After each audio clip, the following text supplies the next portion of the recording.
Welcome back. The two most holistic brothers on a podcast that's happening today that I know of. My name is Dr. Nick Hyde. This is my brother, Dr. Jake. Hello, everybody. I'm here. It's good to be here too, Nick. It's good to see you. Thanks. We've been doing this, through the years. All of our pods have different vibes because we do it different times of the week. And we did a happy hour one for a while. Now this is like a weekend coffee morning chat. We've had that a couple times. I like it. It's like Jake's in my living room with me. Feels like it a little bit. Would like to hug you. I would like to do that. You're too far away, but this will do for now. So, Nick, I had an idea for a podcast today. You want to hear it? I'm all ears. All right. Well, something that I've noticed over the years, like we touched on this last week, but health has been very complicated due to like health expert, online, social media, just access to information. It's very complex. It can be anxiety producing, frankly. Do you know what I mean? Mm-hmm. Now, you and I have learned quite a bit through school, becoming doctors, and then through years of being in clinic. However, I'm getting to a place of learning that health practices, or meaning taking care of yourself, like I'm learning enough to distill it out now to where it's starting to go from incredibly complicated, learning everything that we did, into getting kind of simple.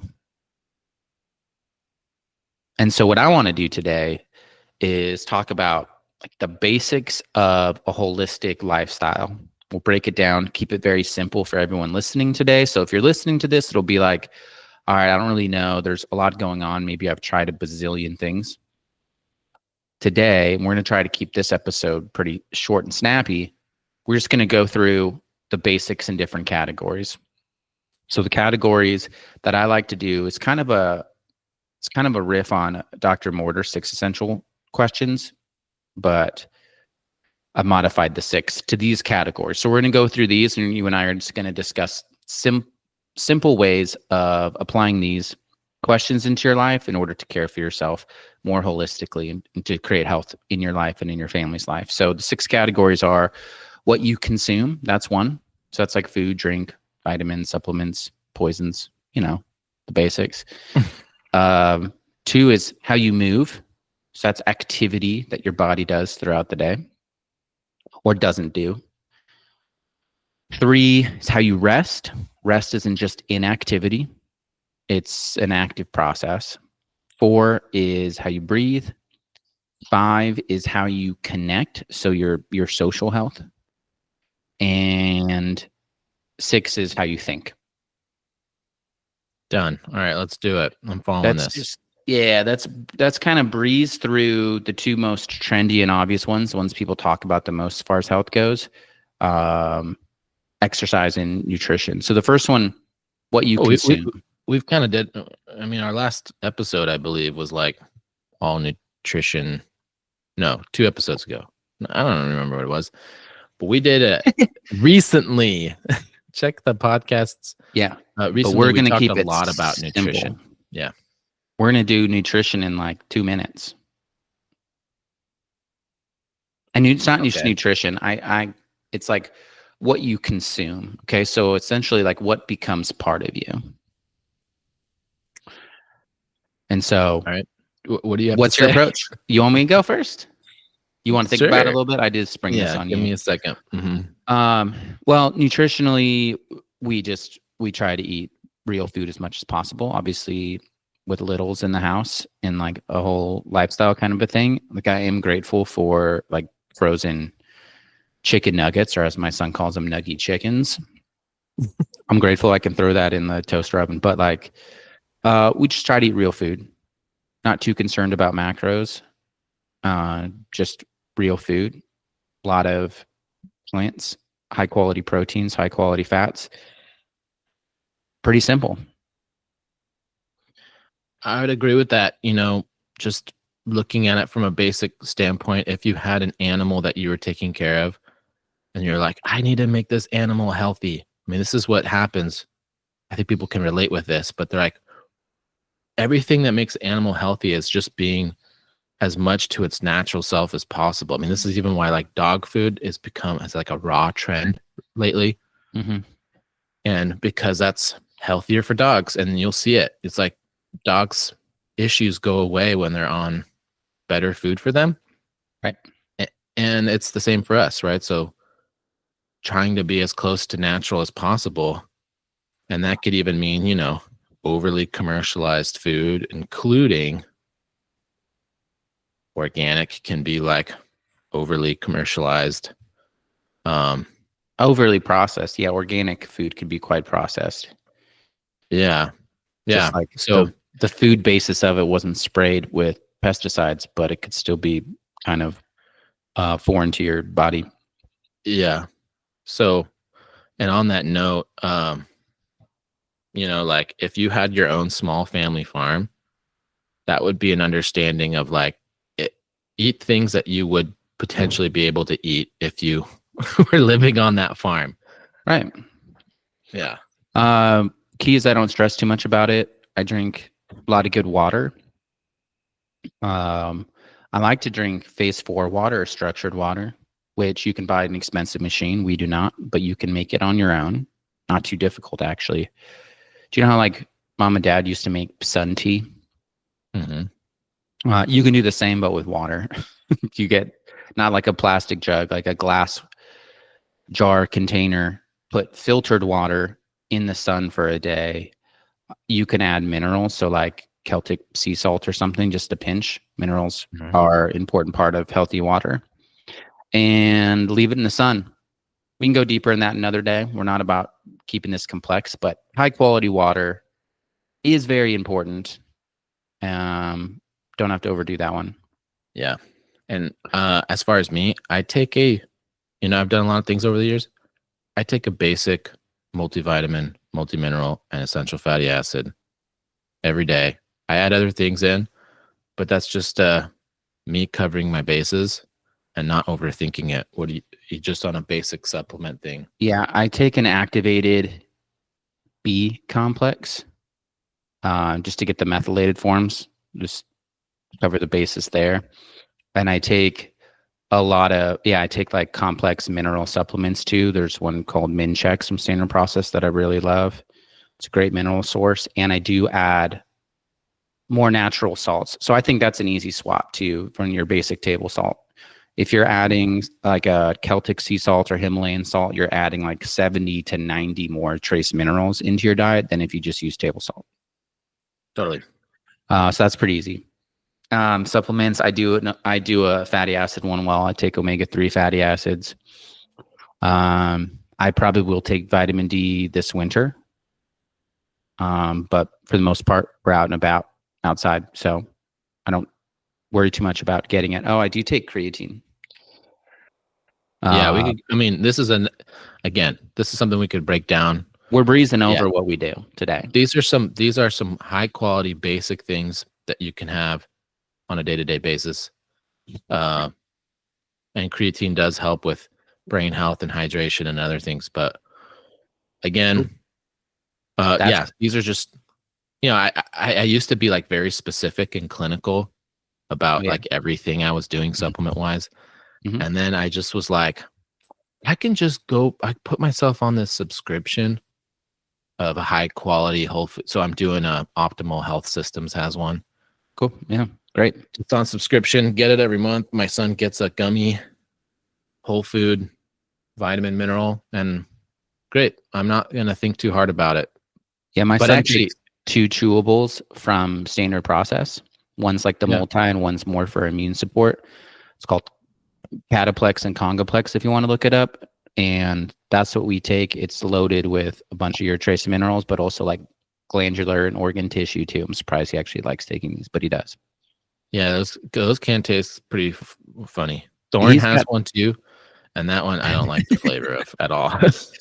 No, this when it's loaded with minerals, it's not necessarily going to taste good. But he's a picky eater, and he eats them no fight. He actually likes them. So that's the supplements that the boy gets. Yeah, he probably recognizes its benefit. Like, I mean, he doesn't think about it that way, but his body and his taste buds are like, this is good. Yeah, maybe. You know? Our wife's nutrition maybe is more complex, but we can have a whole episode about women's health, particularly pregnant moms, which we have, and then, post, like your wife, a nursing mom. We talk about their nutrition on their own episode. That sounds actually a good idea. Yeah. All right. Second category. How are we moving? So that's a question you can ask yourself. How am I moving? I'll let you think about this as well, Nick. I like to think, well, I just, inactivity is not great. So motion's really good. Walking is the perfect exercise. If you want to like count your steps with some kind of tracker, great. You don't really have to do that unless you have a particular health goal. Then it's not a bad idea to like see, what am I actually doing day in and day out? And as far as like basics go, moving around however you can. Obviously, if you're unable to walk, find some kind of motion that you can do to keep the body moving. But I also like spinal mobility every day seems really good. You can just stand in place, twist your body back and forth, just kind of rotating your spine, putting some motion in there. I think that's like a simple thing most people can physically do. That's like a no-brainer. Takes no time. It feels great. Wakes the body up. What about you? Yeah. Well, I think the context can be pretty good. I was very serious into strength training for a very long time. Yeah. And then also high intensity interval training. That stuff is real stressful on me these days. I've actually found that when I train really hard in that way, at some point I'm having hormonal issues pretty much. So I like to stay in a like 60% effort place of training, and then I could do it every day. So I do something every day that stays in that 60%, meaning it's really not too hard. It's not stressing my body out, and it's kind of playful and fun. So, but I try to change it up every day. But that's been like a big deal for me. Yeah, I've done that too. Right now I'm in 3 days a week. I'll do resistance training. So I will move something that's heavy. I'll pick it up, push it around. And it's probably like 30-minute sessions that are just well designed for efficiency, hit all the major muscle groups, challenge them. But that's a lot, and some of these muscle groups I only get challenged once a week. And that actually has been getting me really good results at my ripe old age of 40. Whereas like, I feel like when I was doing CrossFit 5 days a week, which I love doing that, I wasn't necessarily like building muscle, like tangible muscle that you can feel on your body doing CrossFit 5 days a week. Like I am just resistance training for 90 minutes a week. Yeah. But it's different seasons of life for sure. Totally. Yeah. And I did, like I said, I did the strength training thing, and there's some really good strength training programs out there. I actually believe everyone should be working towards being stronger. It's very, very good for health overall. Stronger is better. That would be, yeah. I mean, they even showed that just to like people who had more muscle mass had less COVID. Yeah. And yeah, but that's another conversation. I would work, glutes got to be strong. There's like one thing to get strong, get your glutes strong. Not for like vanity reasons, just for stability reasons. Protects your low back, keeps you mobile as you age, keeps you very functional. Glutes are big time. Glutes and like, I would say shoulders, back muscles, very important to train. Yeah, a shout out to Brandon Brock, who's like a super genius functional neurology person, and like now on like the board of Texas. The state of Texas's board. Yeah, well, for health and specifically childhood development or something. A cool title. Really smart guy. But he said a good thing to look at when managing people long term, always make sure they can get up and make themselves a sandwich. Well, interesting, like for an aging population, a really good predictive test for longevity is, can you go from a seated position to a standing position unassisted? So that means, can you like get out of a chair without having to grab something or hold on to something? If you can do that, Yeah. that's actually one of the best predictors for longevity, like quality of life moving forward. Yeah. And so if you're not even in that place of like, I have to worry about that, get yourself as strong as possible. Cause then when you get there, like it will pay dividends, you know? Totally. But anyways, next Motion, but thing here. anything that's fun, just move. So I should say, like, it's how you're moving. The question is also like, how are you not moving? Are you very stationary? Do you have to sit at a desk or at a chair for a very long time, or in your car for a long time throughout the day? That's fine. Just try to find as much balance as you can as possible. Just work with what you got. All right, next category. How am I resting? All right, a lot of people think rest is inactivity. It's like turning off your cell phone. Turning off your cell phone does not recharge the batteries. Right. So for the human, we need to find ways to plug back into a source of energy. So resting isn't just a lack of activity, it's actually directed activity, I would say. So you can rest doing something that might be stressful to others. Like I was talking to one of my clients about that, and one of his hobbies is like mountain biking. That's very stressful for most people. But for him, because he's very competent at it, that's kind of when he gets into a flow state. That's very restful for him. That recharges his batteries, even though it'd be quite stressful to me. Is like some people, cooking's a chore. Other people, cooking can be a resting practice if it's part of your creative outlet throughout your week. So resting doesn't just mean not doing anything. It doesn't just mean like turning your brain, your conscious awake mind off at night when you go to bed.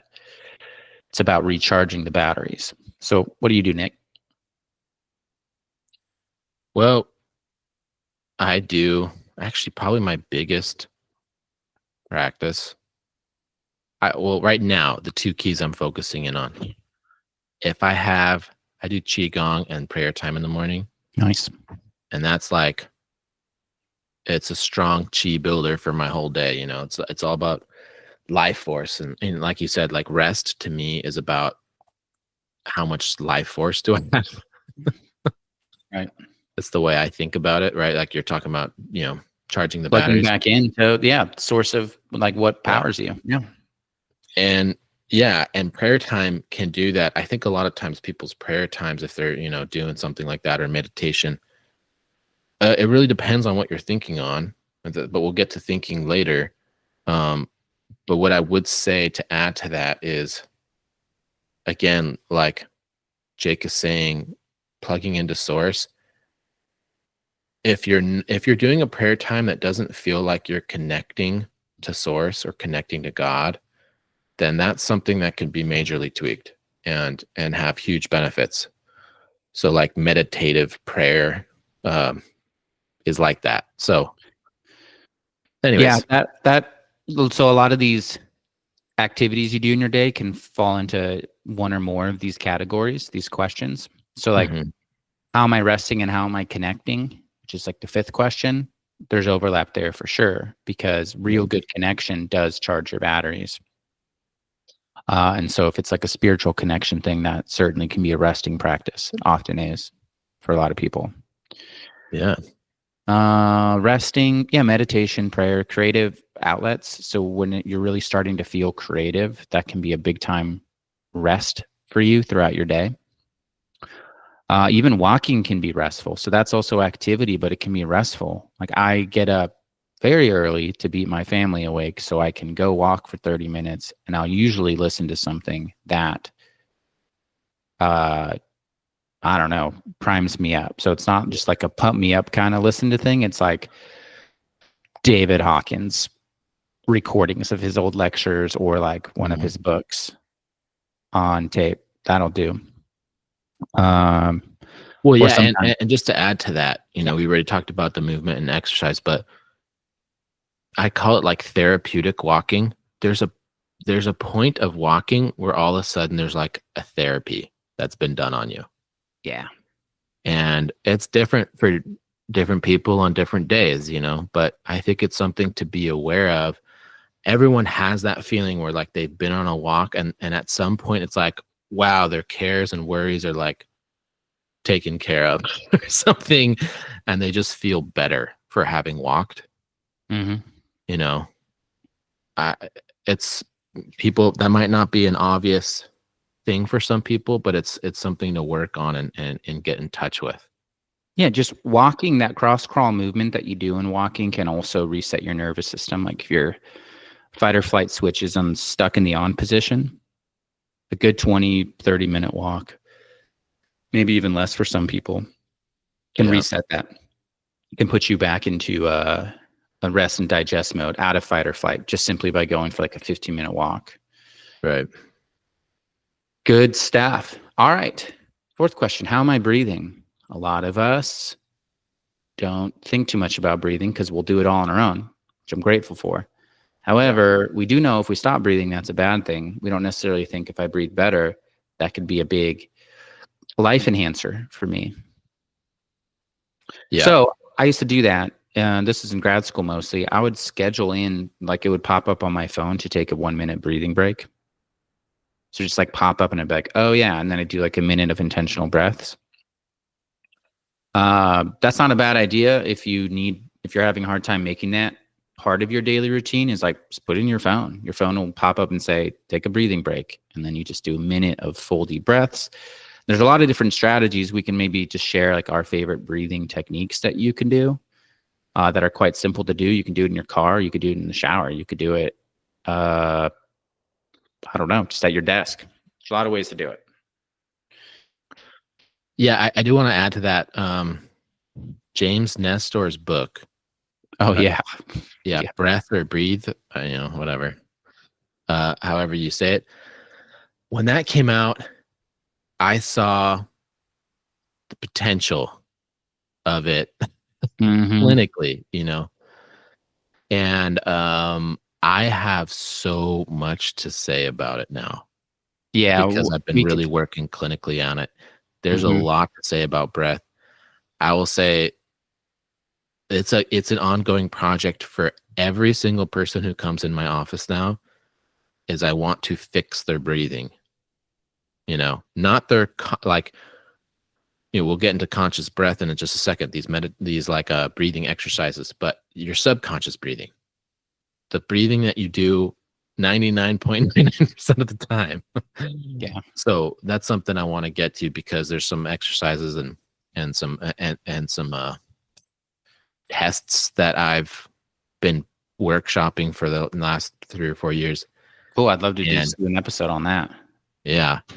And honestly, huge payouts. A lot of people's pain is just breathing related. Yeah. Or I've had that people book.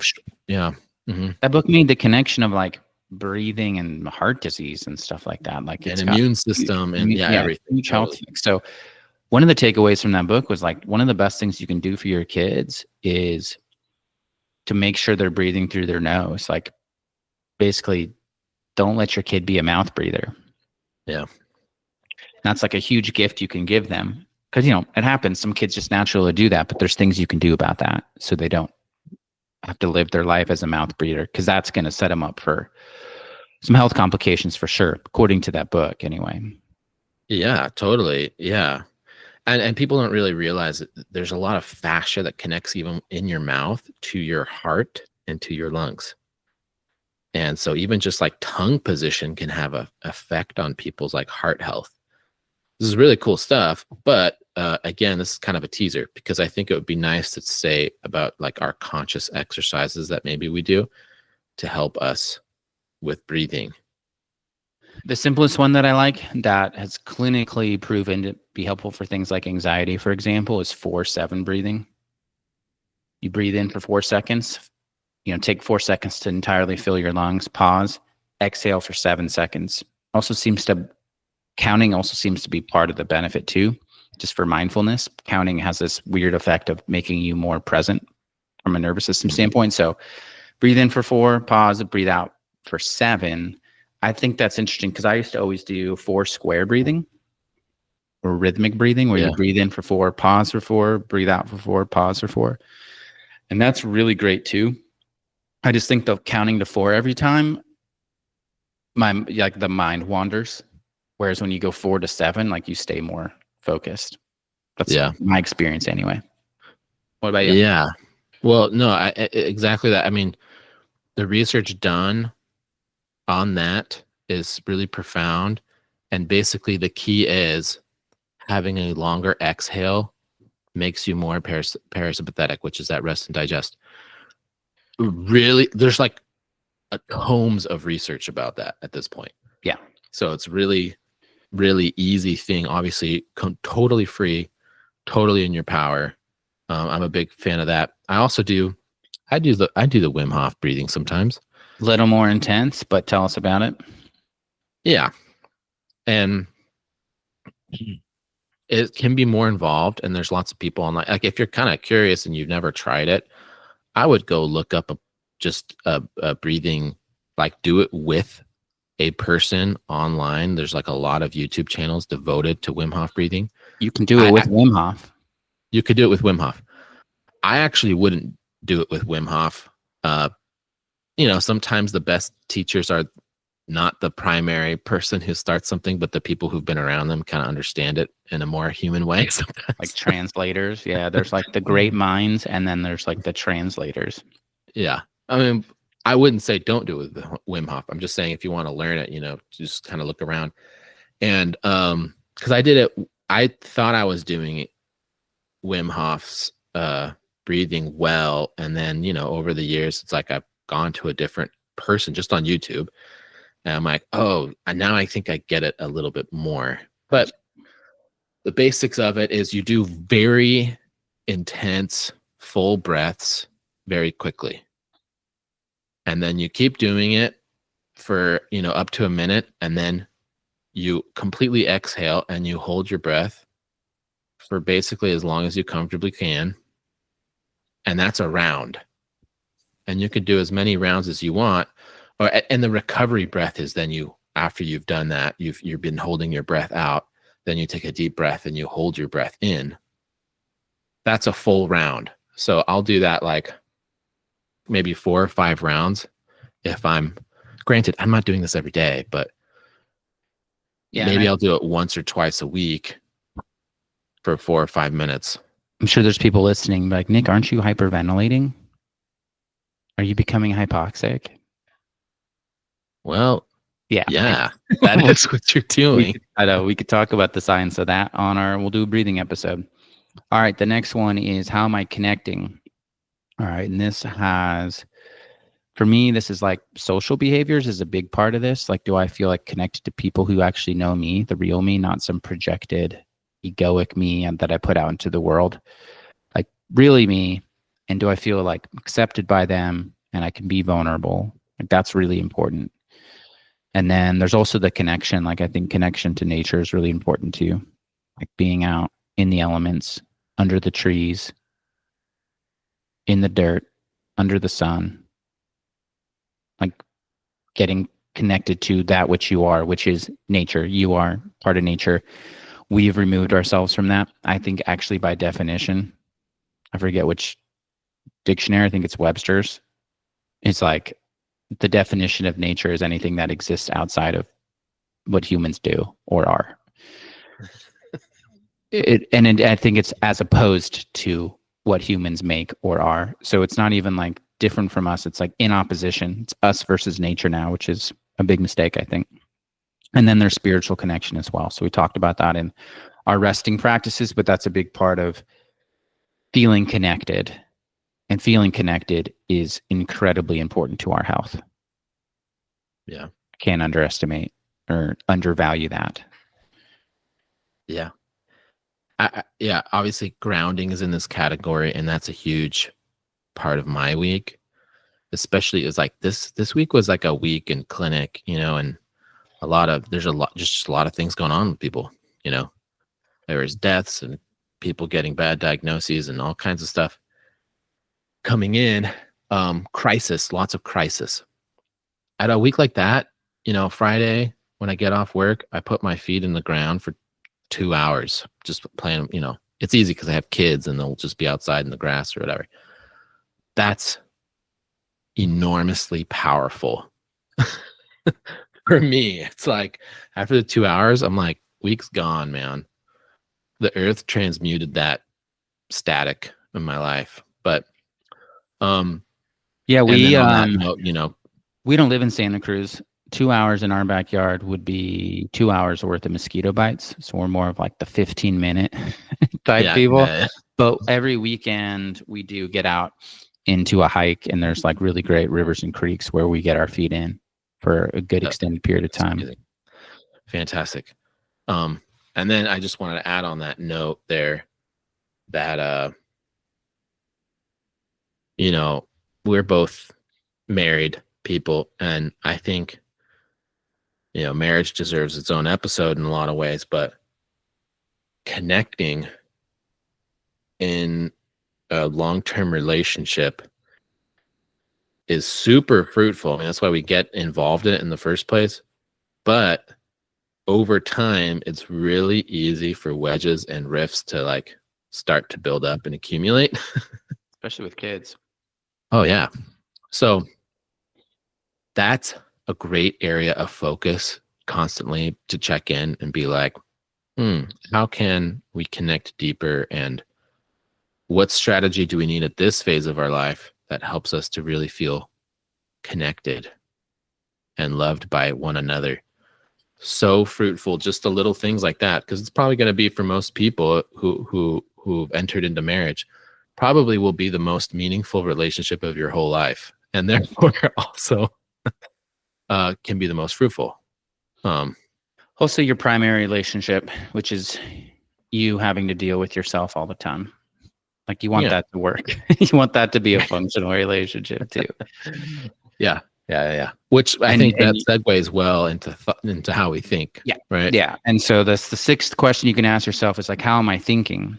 That's hard to do in real time because we're probably aware of something like maybe 5% of our thoughts throughout the day. But I can also take an inventory, and I know this is true. Like if I'm exhausted at the end of the day or the end of a week, I can already know now because I have enough data that my thoughts have been low quality. Especially if I'm frustrated easily or annoyed easily, it's like my thoughts have been garbage, and now my output. So it's like my inputs have been kind of low level and junky, and now my output is also junky. It's like, garbage in, garbage out kind of a scenario. So I also know like, all right, if I'm easily frustrated or short with people, it's like I haven't been thinking about the right things. I haven't been focused on the right ideas. Mm-hmm. So that also comes back to what am I consuming? We didn't talk about it in that, but it's also like the things that you're putting in your head as far as entertainment goes, in a large part becomes your thoughts. So keep that in mind. The input to your mind, what you're feeding your brain, will be reflected in your thought quality too. So if you're getting a lot of mental junk food all day long, your thought quality is going to be junky for sure. Yeah. That's another thing. Just as a parent, parents are pretty aware of that kind of thing. They're like, I'm not going to let my kid watch that or do, or whatever. Right. But like, we don't do that for ourselves in meaningful ways. So that's a really good point there, Jake. And to add on top of that, just positivity in general, I think that people think that their negativity is serving them really well. They're buying into this idea that like, well, all the pessimists out there think that they're truthful, right? They're like, right. Yeah, I'm not living in some, living in the clouds, so to speak, right? That they don't want to look like the fool, fundamentally. That's a really good point. Yeah. But they buy into like, well, it's because I'm so anxious that I, make these good decisions for myself and whatever. But that's not really true. Like, you don't need to be anxious to make good decisions. And it's just really like, you don't need to be anxious to get insurance or something, right? You could just be like, that's a good idea right now for us. So, and they think that they're living in a truthful world, but they're still in a perspective. They're still loaded with opinion is what they are. And they have no experience of, living in higher consciousness levels that always feel blissful and happier. And they feel, so that's that's their reality, and they're really opting into it, and that's okay. But it comes at a cost. Mm-hmm. So, positivity, the cost of positivity is lots of benefit in the body, Yeah. right? So, yeah. Well, it's an ego illusion that tries to tell you like me being fearful, worried, and anxious is going to help us survive better. And that's just an illusion of the Totally. ego. And it might have been true to some degree as a kid when you didn't have that much experience or life wisdom. And it's like, oh no, I need to like be aware of all the potential threats in my life. Maybe we could talk about that. Maybe there's some value then. But as an adult, your fear is not making you safer. Yeah. Cool. This is fun. We just kind of got to fly over some of these big ideas, but it's something you guys can do is just think about these 6 questions, take an inventory. How am I doing these 6 things? And don't have to make it too complicated. Health's pretty simple. Yeah. And we'll try to get some of these more in depth very soon. So if you're like, man, that one I feel like really resonated with me. Great. Yeah, we'll make them very complicated for you in future podcasts, but just for fun. But anyway, Nick, fun, quick podcast. I know you got to go. So, all right. Love to you all. Thanks, Jake, for bringing the heat, and look forward to next time. Yeah. Love you guys. Bye.